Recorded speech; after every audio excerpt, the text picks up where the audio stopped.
Il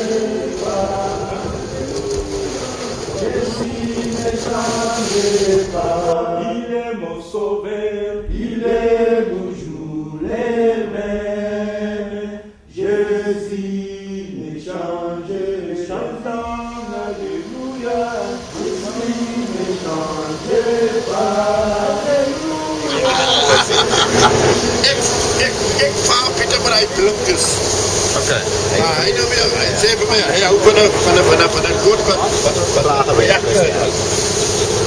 Maar ik sloep wat misschien aan het was en die vrede is, wat hij in aan het.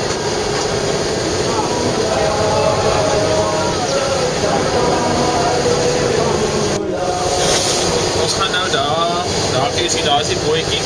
Die afgelopen klompie daar het ons allemaal uit ons by Noordblinder gevat, maar daar rond is oos van Noordblinder daar in die kode. En toe gister en eergister het ons hier by Britannia Blinder meer in die diep gevat, maar ons gaan nou miskien maar hier rond kyk. Dan sal ons maar kyk daar waar die kote die vis maar die vis het 'n sterk, so hy swem hele wêreld vol. Die meeste van die bote het gister en eergister nog die vis daar so by Britannia Blinder gevang. So ons gaan ook die meeste traffic, die meeste skeite gaan nou soet, so dan gaan ons gaan ook nou daar kyk.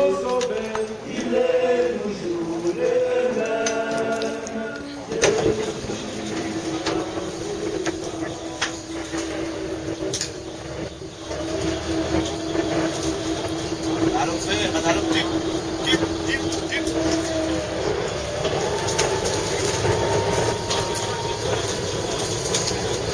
Hey, zeg wat!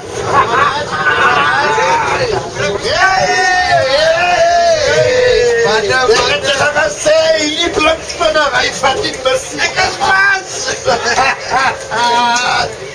Dat is lang gezegd. Die blokspanner. Zei daar bij Snoep. Ik heb nog nooit aan mijn leven zo ver als stuk op vertrekken.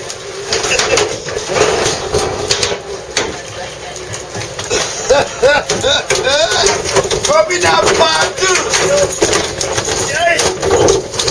Kom, leg maar aan. Leg maar achter maar. Ja. Hey. Maak je. Ik zei niks.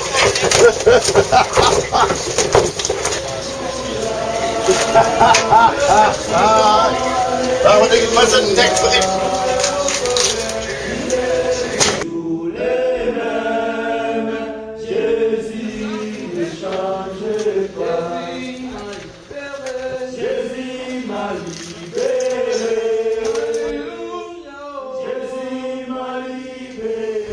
Under the watchful eye of the skipper, a day of fishing on the Emily Marie starts drawing to an end. Although there's a lot of laughter and banter, this is no joyride, it's work and business.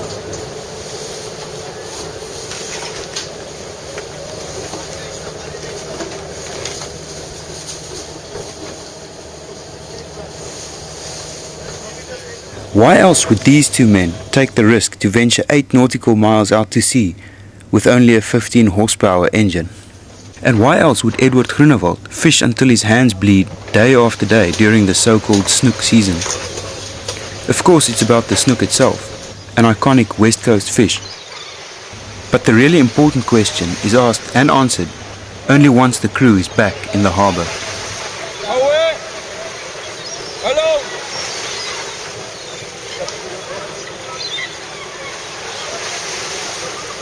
Wat was die prijs?